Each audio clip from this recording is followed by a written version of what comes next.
help you get through the school. I feel y'all are the finest people in the world, and of course we're poor.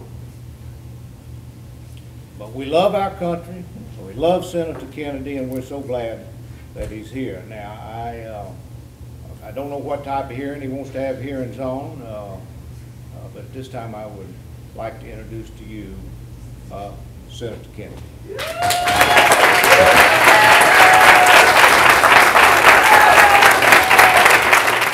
We live in a country with a gross national product of $800 billion a year, and it grows by $60 billion a year. It's not acceptable, it's not satisfactory that people do not have enough to eat, that children do not have enough to eat.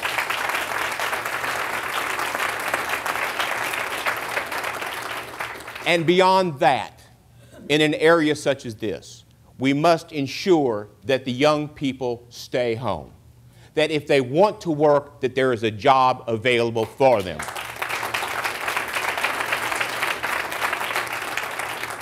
This part of the country has suffered, and it's unacceptable that it continues to suffer. If a person who lives in poverty, who wants to work, there should be a job, and we can do something about it. The government must do something about it. And when we bring to bear our forces against these problems, we begin because we have the skill, the talent, the desire, the energy, and the tools to make these programs effective. We've made progress in the past, but we can make so much more progress now. And when we work with people in Eastern Kentucky, we work with some of the most able and courageous people on earth. That's one of the reasons my brother was so attracted to this area to solve those problems. He knew that the people of Eastern Kentucky have contributed so much to the United States.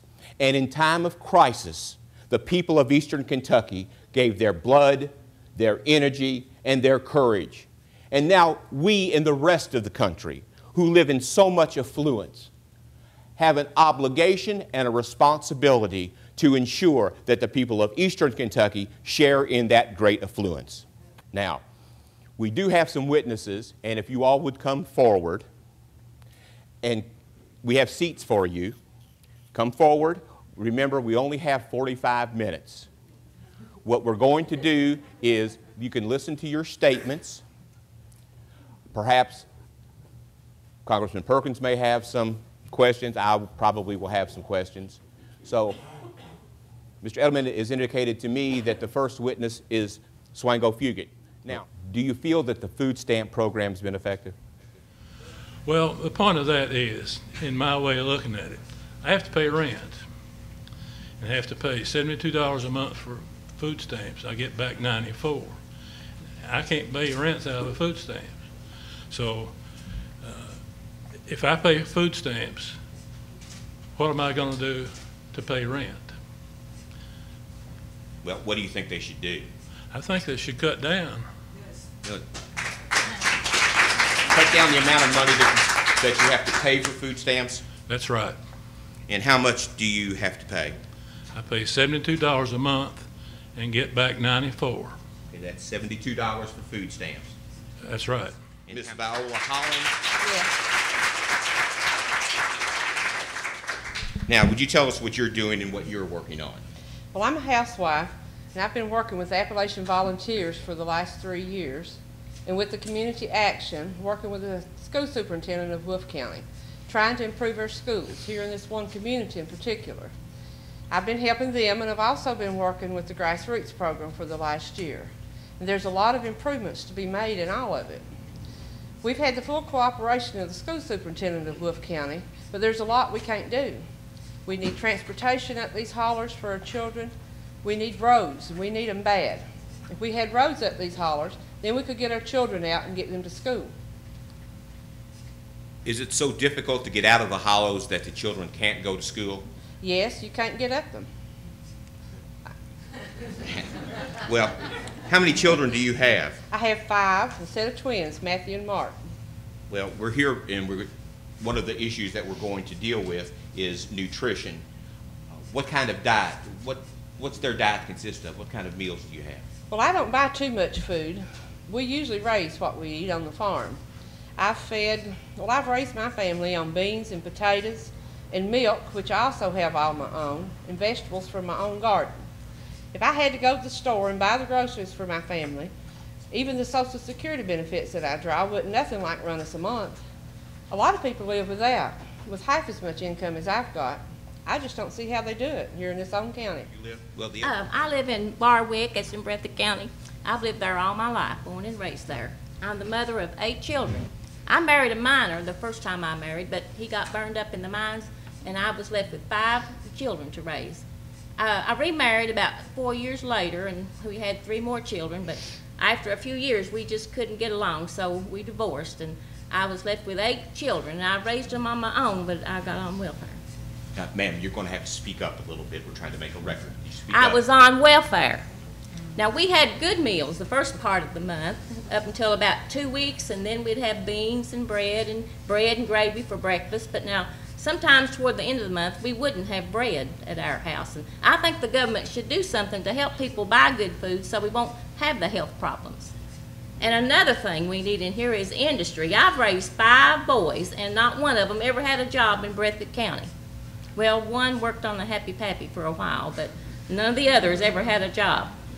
Well, the 2 who are left here in Breathitt County, Yeah, how old are they? Well, they have to leave if they get a job. I've got 3 boys in Chicago right now, and then I've got 2 boys at Barwick, and they've got families to support, and they're 25 and 27.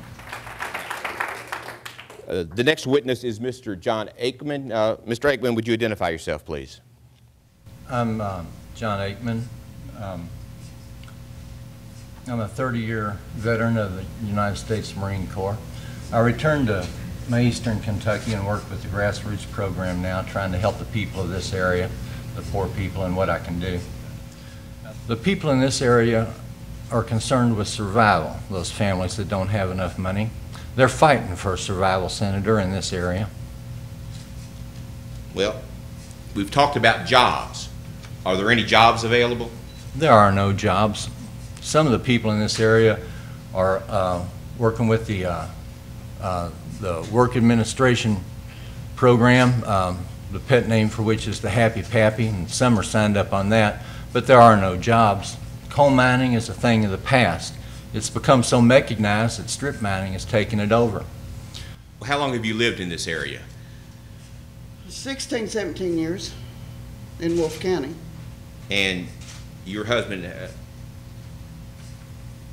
is this your first husband, second husband? Oh, this is my second husband. My first husband was killed. I have 2 children by him, and I draw $69 a month, Social Security.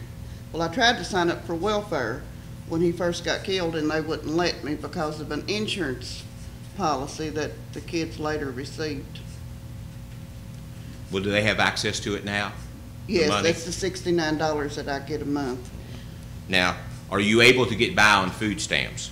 Well, we get by. We raise a garden, and we raise a hog, and we have our own cow. And then, of course, he works in the summer, and he gets $3 a day. So, you know. Per month, what's your income? $69. And that's for a family of 8? Of 8. Yeah, but I go from home to home each day. And some of these people make $36 a month.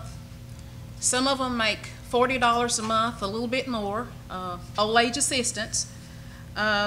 These people are destitute and can't make it. They can't live on the kind of money they get. And I just wonder about seeing if our state looks into the local agencies and to determine the right eligibility. Well, we have come here to get information from you, but we're also here in case someone has a specific complaint. I understand there are representatives from the governor here. If you want to speak with them, I think that you can relay those concerns to those people. However, if there's anything that anyone on the panel would like for us to take back to Washington, copies of your notes, copies of your statements, we can put those into the congressional record. Now, anyone here who did not have an opportunity to testify or didn't feel as if they wanted to testify, but would like information conveyed to Washington, if you would send a communication to me, if you would send a letter to me, within the next few weeks, if you could get that information to Washington, I'll ensure that it's placed in the congressional record and that all members of Congress would have access to it.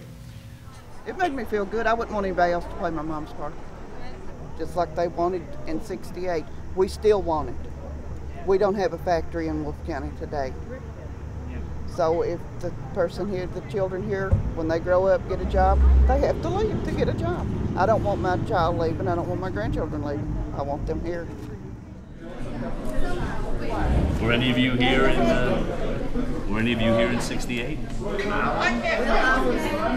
Here, but I wasn't here. You didn't get to see him? No. I worked for Robert in his office in New York. You did? Yeah, so this is a great thing to come back and see this. Oh, that was so sad. Yeah, it was. While we had him, it was great.